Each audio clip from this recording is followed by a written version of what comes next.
Welcome back. Let's talk about the big Chinese company that's making headlines all across the world right now for the amount of data that's being collected of Indian citizens. 10,000 Indian personalities and institutions and families, right from the Prime Minister and the President of our country to even sports personalities, noted authors are on this list of the Chinese company. Now, this is a report that emerged in the Indian Express today. An exhaustive report for multiple pages goes into details of what this company is, how they've been collecting this data, and most importantly, their links to the Chinese government. Yes, this Chinese company, Zhenhua data, is reportedly linked to the Chinese government. They claim Chinese government and the Communist Party of China are actually their clients. They sell this data and intelligence services based on this data that they collect to the Chinese government. Now, what is it that they do? Let me just give you a very brief picture. I will leave it to the experts to help us understand further on it. They collect massive data day after day after day in real time, and then they refer to it and offer threat intelligence services. They track the digital footprint of key personalities, create information library, log files day after day. It's like one information database about everything that may be available out there about a certain person. And they do this via multiple sources. These could be media reports, these could be public documents, government documents, it could be official documents of any other kind, social media, anything that's available on digital media gets gathered, analyzed, data mined, and then the relevant information is given to their clients. They also look into relations between people and different institutions, which is why you will see that on the list are not just big personalities, but also their families and big personalities across the board. So there are political representatives, the relatives of these big political representatives, business personalities, judges, including the Chief Justice of India, journalists, actors, sportsperson, religious figures like Radhema is on this list, activists, crime accused, top bureaucrats. The Niti Aayog chief is actually also on this list. DGPs, top cops of various states, scientists, and what the scientists are actually up to, and academicians. These are the categories, and we'll keep running those names for you through this show. So the one big question that we will be asking tonight and getting you an answer is, what does this mean? If this company is collating all of this data, should we be concerned? And if we have to be concerned, in what sense? Now, I ask this question because there are many existing companies that you and I know of who do the same, and not just for the big names, but for the common man as well. I'll give you some examples to put this in perspective. Google records every search that you perform, every page that you visit. They record every YouTube video that you watch. They especially take a note of the YouTube recommendations that you click on. Maps log everywhere you go, even if the app is closed, how long, what route you have taken if you have the maps on your phone. Google can track your location even if it is turned off. They can scan your Gmail messages. Reportedly, this has been said in many places.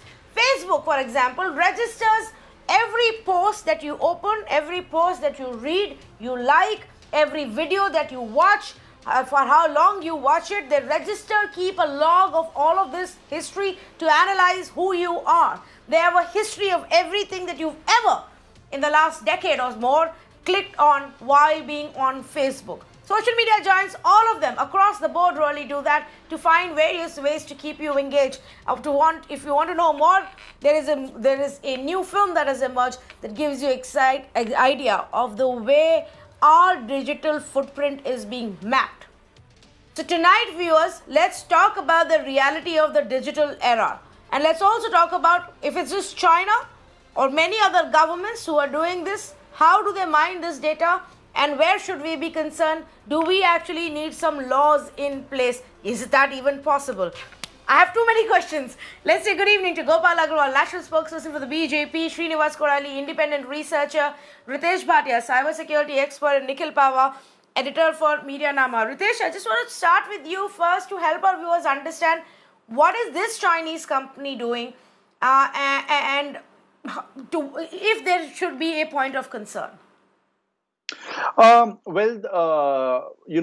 concern should have been there. I mean, several years back, especially, we are over here without any data protection law also. So the concern has been there almost every day, and since the past 2 years, we've been talking about data protection law, but it is just, I don't know, just not happening, unfortunately. As far as this particular company is concerned, I just don't want to complicate it by using too many technical jargons. But let's take the big data or the data analysis data analytics that we call as. They gather a lot of data. That data can be structured data, unstructured data, and then they mine that data, so as to get certain information which is going to be like relevant, and then can be like targeted. So now this is done by almost everyone. This is done by like e-commerce companies, this is done by the government, this is done by almost everybody, so that they are like, they can provide you, I mean, in the good part, they can provide you, let's say, with some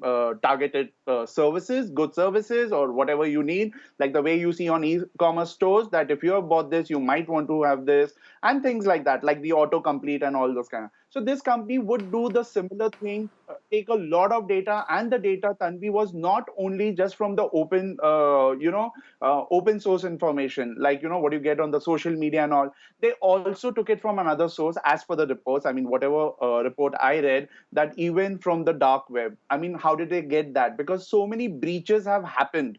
Okay, so even our information has gone over there in the dark web. So they would even take that and again run the algorithms, use their AI, artificial intelligence, and build a lot of data that would be valuable to those companies. And it's just not the Indians that they have targeted. I mean, there are like around about, I think, 2.4 million people they have been targeting world over. Tanvi. So, the one thing that many people are asking today, and maybe Nikhil, you can come in on that. To what extent is this legit, and data collection and data mining, and or does it go beyond that into surveillance and snooping of any kind? Well, Tanvi, I think the Indian government itself had wanted to put out a social media monitoring tool against which Mahua Moitra had gone to the Supreme Court. And the Supreme Court then made an observation, Justice Chandrachud had made an observation that this level of mass surveillance, this level of monitoring of social media effectively amounts to mass surveillance. The point is that all of us put out a lot of information about ourselves in the public domain. And it is easy for someone to track that over a period of time across platforms, figure out what our relationships are, who we engage with. All of this information is being put out by us. So the real wake-up call here is for citizens, that we need to be more conscious and more careful about what data we put out, because someone could be profiling us. Ritesh's information about them taking data from the dark web is a little concerning, because there you would have information that you might have wanted to keep private, like passwords, etc. But apart from that, all of this information is already in the public domain. And, why is it surprising to us that, a country that is of significance to India, and for whom India is of significance, is maintaining a dossier on people who are important? Every country does that. So I don't think this is surprising in the very least. I honestly think that there's much more being made out of this than we should, because this is common practice. Facebook has more data about you than this database probably would. I mean, about these individuals. So would Twitter if people are Twitter users. So would Google. Yes, in fact, Nikhil, exactly why I wanted to have this conversation today is for these things that and many on our panel know, and I would know, but many of our viewers may not know that many countries do this, perhaps far more, if not at the same levels. And many of the existing corporations do it, and we willingly give that data. So if you could, elaborate a little more on that, I think it will also help people. There is, there's one point that you made right at the beginning of the show, Tanvi, which is extremely relevant. That this is how the digital ecosystem itself functions. This is how advertising online functions. it is built around collecting vast amounts of data about us, profiling us, understanding our relationships, doing behavioral targeting, and those are very useful when it comes to information operations. So the risk really for India, the risk lies that there are people who are in positions of influence who are putting out information that can be in the public domain, that can be collated, analyzed, and then used to manipulate them. So it isn't that this is not risky. It's just that apart from the dark web stuff, most of it doesn't seem to be illegal. It is not illegal to profile people. It's not illegal to do behavioral targeting. The personal data protection bill, you spoke about the potential privacy law. The personal data protection bill, which is with the Joint Parliamentary Committee, does not make any of these things illegal. And frankly, much of the internet will not function if you're, and many of our services won't get delivered the way we like them to be delivered if some companies aren't able to do, for example, personalization of services to you. So it's a very tricky balance. There are no easy answers here. There are no right answers here. There is a problem when the same techniques that are used by people to deliver us good services that in the way that we want them could also use them to hurt us or harm us. In fact, our governments are also collecting vast amounts of data. I'm sure Srinivas Kodali can go into much detail about what's happening in Telangana, because to me, that is far more worrying than what Zhenhua Corporation has from scraping social media information. Tanvi. Oh, okay. I take your point. In fact, Srinivas, do you want to come in here itself in terms of differentiating what this company may be doing and what several other organizations may be doing, which may be, including governments in some places, which may be a lot more concerning for us? Tanvi, the issue is this is how the industry operates. Okay, it's intelligence, and intelligence is used in every industry. Whether it's the market, you use intelligence in the stock markets, right? If you actually go to the Wall Street, the people at the Wall Street who are probably following Elon Musk on what he's going to tweet to understand how the markets are going to move. But the problem essentially that is happening is we are ignoring it. We have let a lot of private companies to do whatever they want, and that's harming us. So take the case of Palantir, for example. Like the Chinese company we have, Palantir has extensive relationships with the US military and the CIA, for example. All of this data is shared with the US government, and so does every other government does these kind of practices. But the issue is we are ignoring it at a massive scale, and there are calls at the UN. For example, the UN Rapporteur on Privacy has been making these demands to get privacy as a human right across the world. It's not necessarily that it's very specific to India. Now, if you look at the Chinese problem that we are having, I think we should be concerned, but we shouldn't be alarmist. They are collecting this data, but all of this data is publicly available. If you, as a media person, can track this data, so does a Chinese company or a Chinese military can do it. The concern should be rather how are they able to acquire this data, and if they're able to acquire this data by buying it from Indian companies, that's a important concern. And in fact, we have seen several instances where the Indian Army, for example, has asked soldiers not to use Chinese devices or Chinese apps. Now, that's again a concern. These are things that need to be outlined through laws. Unfortunately, we haven't done that. And it's probably a serious time we need to look into it. Now, if you look at some of the practices that the private industry has been doing it, there's a company called Clearview, which has scraped everybody's photos from the internet and is offering a facial recognition service.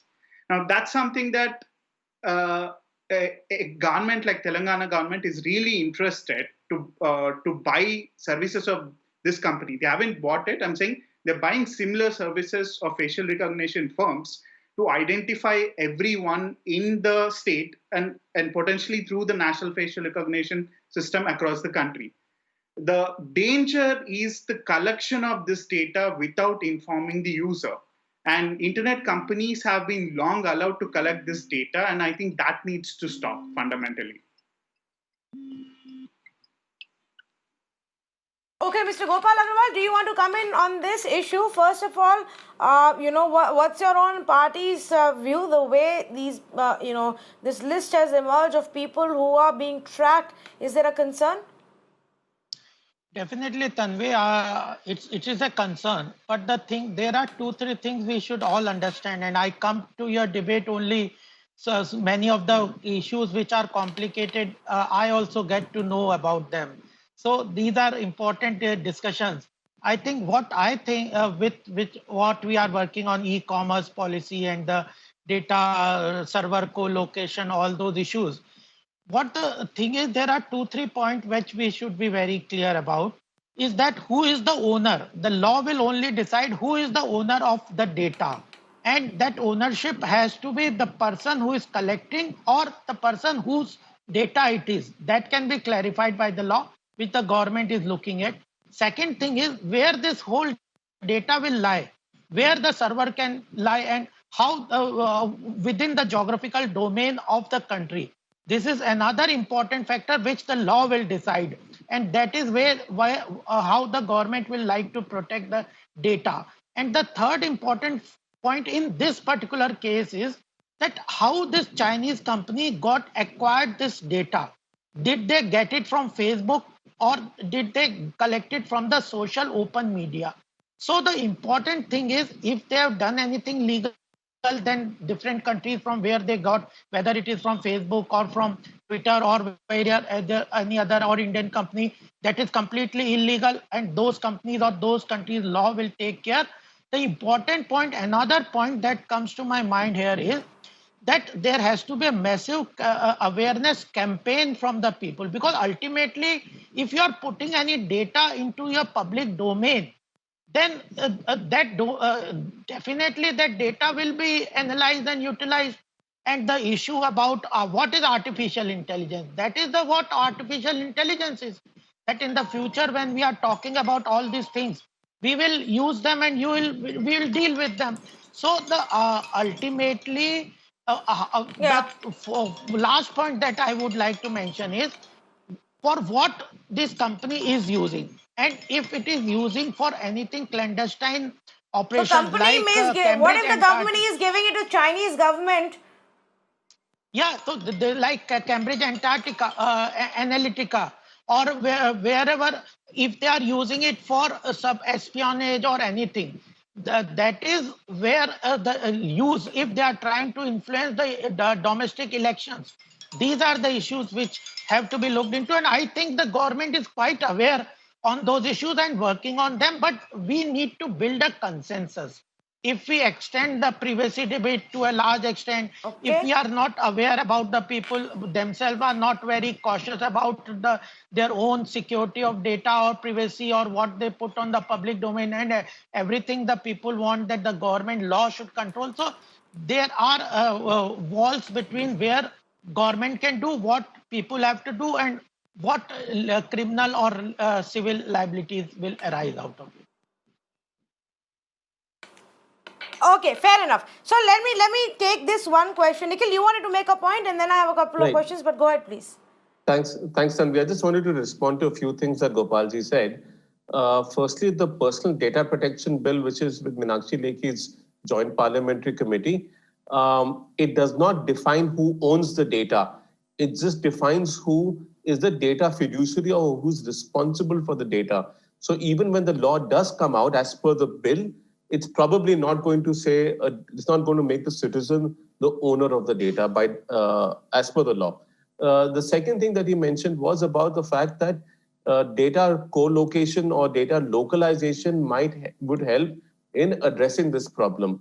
I think he's mistaken here because most of this data, as far as we can tell from the reports across multiple media publications, except for the darknet, which Ritesh mentioned, is all publicly available information. So even if the data was located in India, it could still have been scraped from the open internet, no matter where it's located. So data localization is not a solution to problems like these. So I would say that this is something for him to consider. The third thing is, and where the Personal Data Protection Bill becomes important, is that if any entity is collecting personal information, then they need to take the user's consent.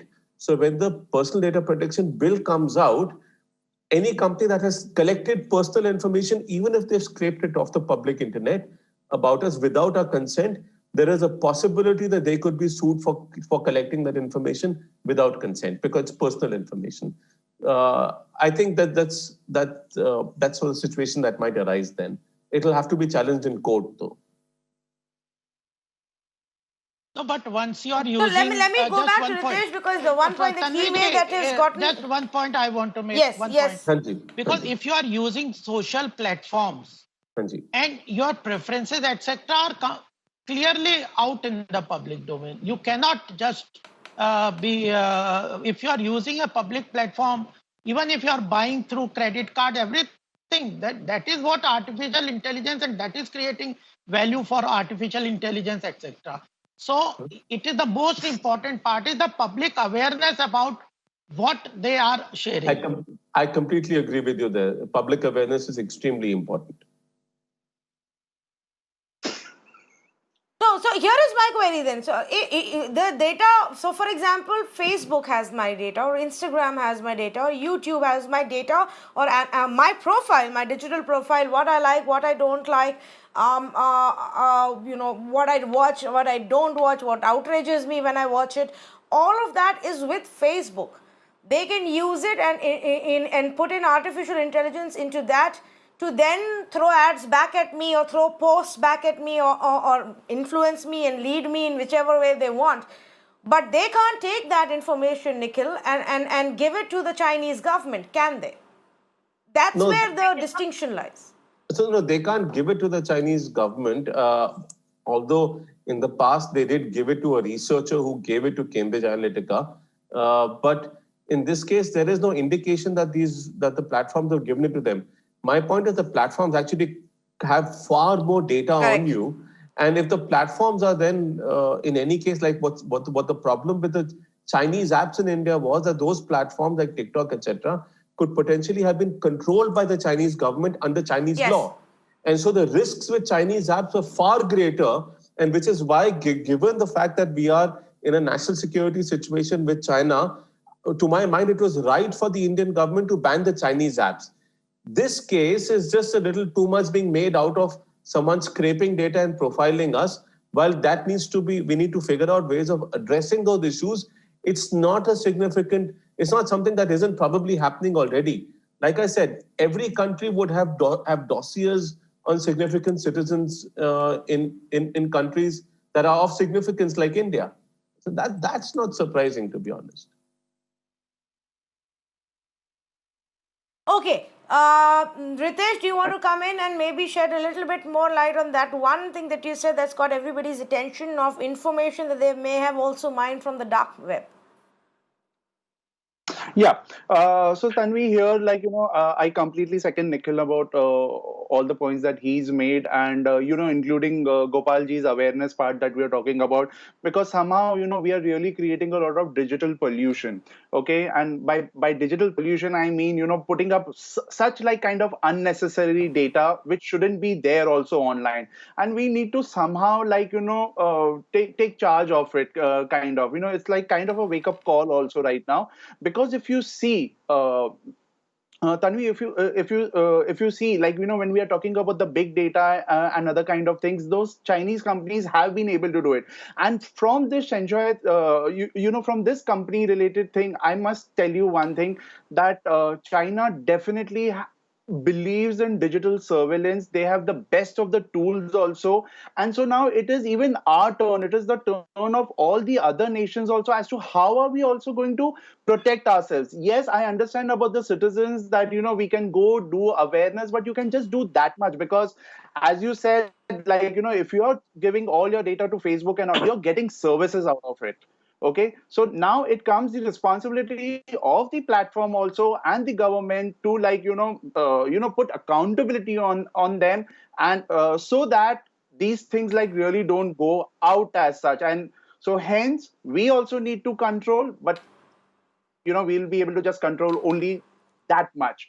When it comes to since we spoken about the Chinese app bans and other kind of things, because those apps were like, actually quite notorious in taking up a lot of our data. But what happens, like, there is I would say like a kind of a digital invasion. I mean, if you look at the cyberspace, if you look at all our hardware, they are there from China, whether it is in the telecom industry, the medical industry, whether it is our wireless routers, our laptops, our mobile phones, it's all over there. So, there is something that we should also worry about that, because you've taken care of the app part, but that's just a fraction of a thing. But if you really want to, like, avoid this digital surveillance by the foreign lands, then in that case, we also need to, up our technologies and look at it and adopt these latest technologies, so that this data, the sensitive data, at least don't fall prey into the other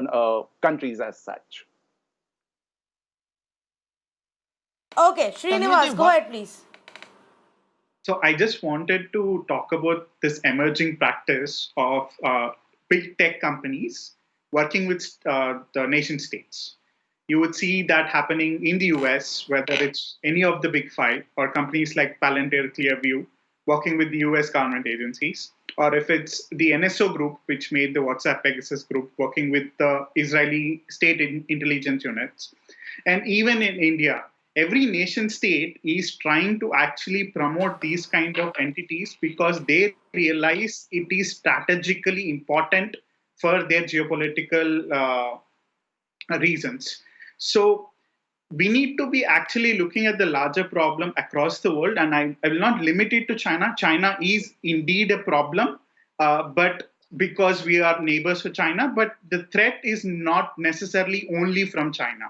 And the threat from a nation state point of view to these important sorry.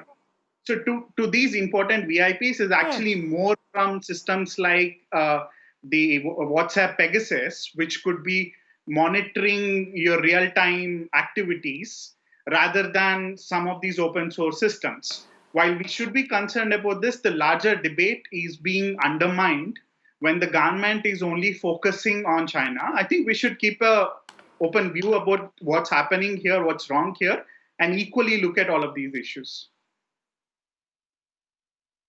So let me take it a step further. And in fact, what Ritesh raised was what was on my mind as well. Mr. Gopal Agarwal, I'm just coming to you. But I'm just coming to you. But let me just follow this up with one more thought, which is about the overall holistic picture of what China is doing. And with all of their hardware equipment, the whole debate over Huawei and what they're providing, the software equipment, their investments into all these apps, if you holistically look at the extent of control that they have on things that are linked to our digital life or phone on our devices, doesn't that then become scary, Srinivas? It does. It is important to be concerned of it. What I'm essentially saying, the same concerns also apply to the US big tech or the Israeli big tech or the Indian big tech that's emerging. The issue is of this nation state, big tech nation state access.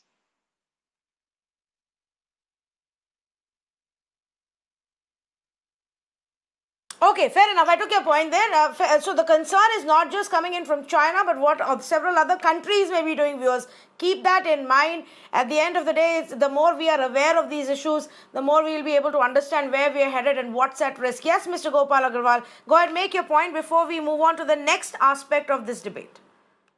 Well, two things I want to mention here. One thing, I agree with Srinivaji that we are at present having a difficult relations with China. Therefore, we are very much alarmed about this, but other countries are surely doing it, and there is no question about it. And I had one novel on files, how even Germany or other communist countries were doing about that. We had Mitrokhin papers, how Russia was doing about those things. These are always coming to our light that these kind of surveillance are taking place. We have been talking about the solution. I think we also should have a discuss that geographical location and data co-location and hardware location data localization into the country is a one solution. That alone and awareness, these two alone can prepare our countries to fight these kind of illegal use of data. Definitely companies will collect, they will use it for business purposes. The government doesn't want that whole business as use of intelligence, of commercial intelligence should be stopped, because that will completely derail the artificial intelligence or coming out with a better service delivery, etc. But the thing is that illegal use of data, using it for clandestine purposes alone, that can be controlled only through data localization and server being located in India. We should have consensus. No. Okay. I'm sorry. Okay, so Mr. Gopal Agarwal, I was just going to say when you began your answer that today is truly a dear diary moment, that our panelists, especially Nikhil and Srinivas and you, are all agreeing with each other. But I'm just not as you agreeing, made your point, I could see two of them, shaking their heads and not agreeing with this specific point. So let's go to Nikhil first and then to the others. Yes. Look, Tanvi, as I said in my previous comment, data localization will do nothing to address this issue. Unfortunately, and I am sorry to say this, but you have to understand how the internet works in order to understand whether data localization will solve this problem or not. If information is in the public domain, how will data localization solve this? The only solution to this problem of scraping of public data is if the India closes off its internet like China's. And I don't think that as a democratic country that wants friendly relations with other countries and are not adversarial in the way that China is, that we would want to close off the internet. Data localization then is you will no have to way live going to with solve this. this problem. I'm sorry, Mr. Gopal, but you are wrong. There is no way that data then you will have localization... to agree that we will have to live with this. No, but... then the only solution is the public... Yes, absolutely. Public awareness. Unless you want India's internet to become like China, where we can access because only you Indian cannot, apps and only Indian otherwise services. how the laws will stop I'm this? sorry, but If you do Gopalji, not the have point the is that jurisdiction... is this the internet that you want in this country, that only Indian services and only Indian apps, and we block out the rest of the world and we isolate ourselves like China? Nikhilji, one This thing, is if you are data only talking localization will about never solve problems, it. where you will get Look, it?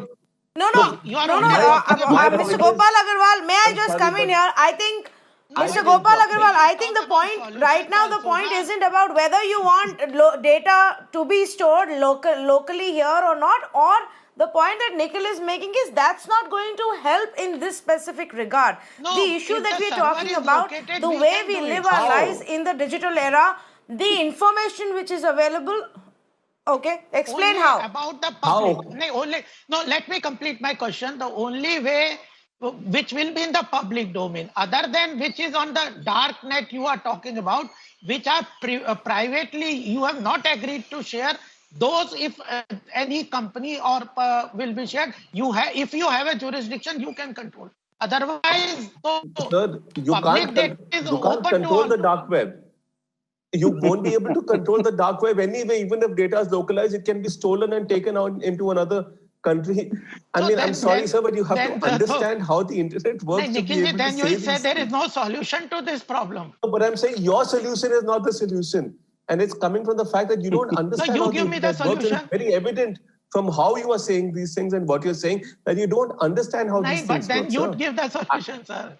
You give the Well, solution. at least I'm not giving the wrong solution because At least I understand the solution problem. from here.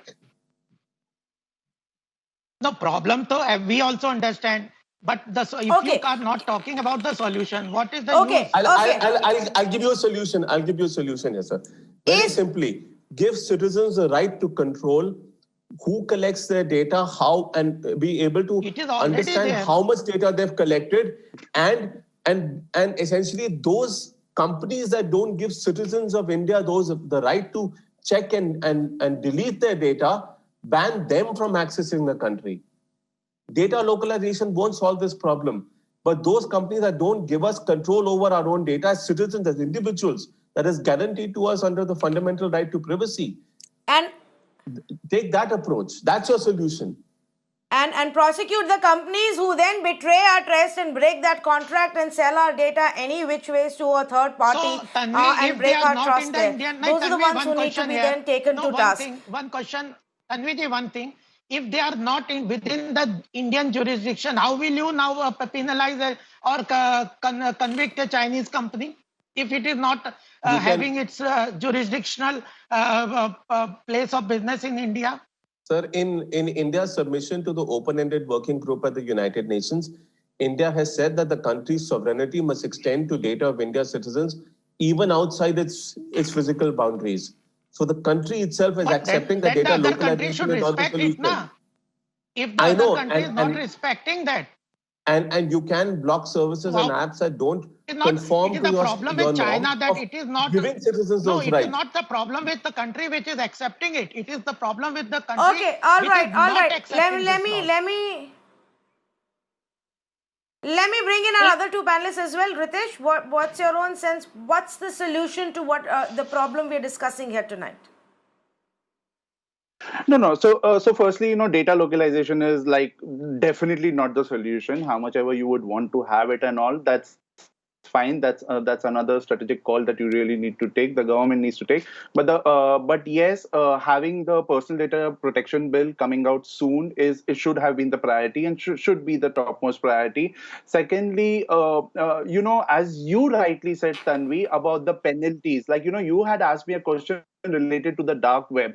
I mean, so much of information has gone out, so much of data even from the Indian companies, or even if they are international companies, but holding data of the Indians have been breached and gone.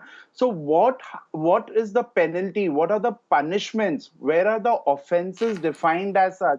So, and how much accountable are these intermediaries? Have you like really done something about it? I don't think so.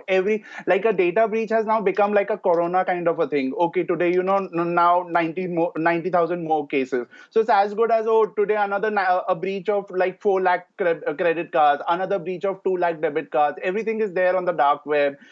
People are paying up ransom and all. But so what is the solution? The companies are also taking it way too lightly.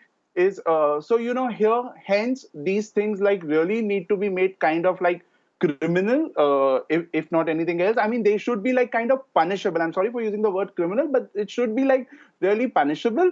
And yes, as far as the citizens are concerned, they also need to understand the risk, because let me give you a very simple example that viewers, when you go to a restaurant, they just ask you for the feedback of how the food was, how was the presentation. You only need to just say that excellent, good, bad, that's it.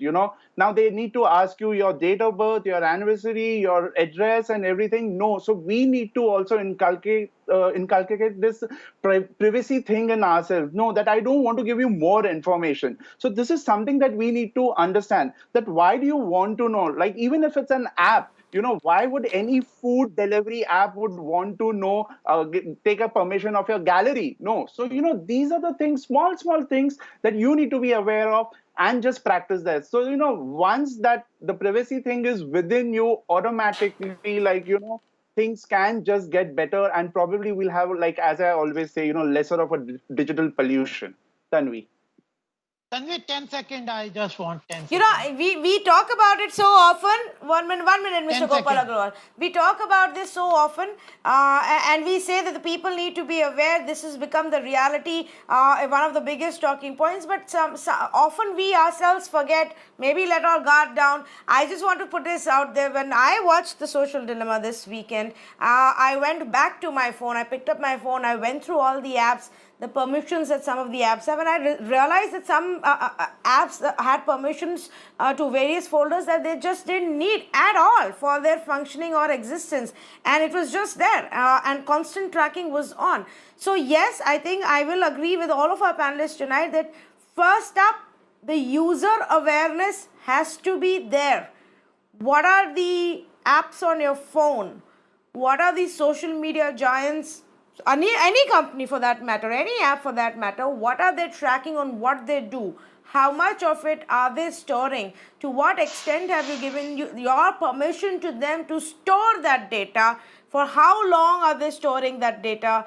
Do you really need them to, process that and throw up easy options and convenient options for you? And if you don't need it, can you really disable it so that they don't store this data at all? And this is the last point I very quickly wanted to discuss. And Srinivas, if I can come to you on that, you made this, you referred to this in your first answer also. Now, Mr. Gopal Agarwal, I really need to come to this point when I'm running out of time. The larger, setup, Srinivas, of how we live our lives in the digital age, the amount of our profiling, our choices, our behavioral characteristics that are being saved, recorded, analyzed, mined by company after company, sold from one to the other. Now, is that something we just need to make our peace with, or like this movie Social Dilemma says, is there merit to this humane technology, or going about a more responsible way? See, the practices have been put out. You can ban them, but it won't go away. If you look at systems like facial recognition, which have come up, several US cities are banning them. But private companies are still practicing them. This won't go away, but what we can do is we can make it harder for these companies to operate. And the only way you do that, you essentially break them apart. There's an increased debate that's happening in the US, especially on how do we look at not all the big five tech companies in the US. And I think that should not be limited to the US, but also across the world, is essentially what allows these companies to exploit people and their data. And the only way you can push back is make it really hard for them to operate. Right now, you're making it very easy for them to operate because nation states want this economic capital. India is pushing Jio and other big tech companies because it wants that Indian big tech to emerge to compete with the American and the Chinese big tech. So that is an important factor, and unfortunately, we at least are ignoring in our country right now. And that debate is essentially going to determine what's going to happen for the future of the world. It might happen in the US, it might happen in India or China, but that's the debate we need to have. That's the debate we need to have. Maybe another day we will dedicate the entire hour to that conversation. I am completely out of time, but as always, thank you so much to all of you for joining. Okay, 30 seconds, Mr. Gopal Agarwal. 30 seconds, I promise. Only go ahead. As we agreed about the awareness being the important solution, we also have to agree. I think jurisdiction over the miscreant has to be with the government law enforcement. Unless we agree to it, that jurisdiction has on those companies is not with the law enforcement agency, nothing can be done on that. That's all. Okay, I take your point. We can continue with that conversation another day for sure. But thank you so much to all four of you for joining us right now, viewers. As our experts have told you, the fact that a Chinese company is collating all this data isn't scary unless we also find out if they're getting some of this data illegally. If they're getting it from the dark web, which has your private details, personal details, which shouldn't be in the public domain, or they are accessing this data from other giants who are not supposed to share it with them, but they are doing that. If that's not the case, they're simply collating the data for the 10,000 Indians, from the Prime Minister to Radhema and Sachin Tendulkar, the Gandhis and the Sindhyas. They're simply just giving some intelligent inputs basis what is available in the public domain to then the Chinese government or the Communist Party or whoever else may be willing to pay them money or take this data from them. What does become concerning for us is that it's not just them, but there may be dozens of such companies and such governments across the globe who are tracking our digital life, who are tracking everything we say, everything we write, everything we share, what we like, what we don't like, what we share, what we click on, how much of what we read, the videos that we watch, we don't watch, we skip, all of that being tracked. And then a profile of our behavior being made to then target us, to then convince us to be something as simple as buying a product or ordering food to something as sensitive and as complicated as our election choice. That's where the problem begins. And that's where the debate will continue to rage on. For now, nobody really, no country has a specific answer to how to deal with this. In the new age, in the digital age, that perhaps remains to be our biggest challenge. Thank you so much for joining us on debate number two.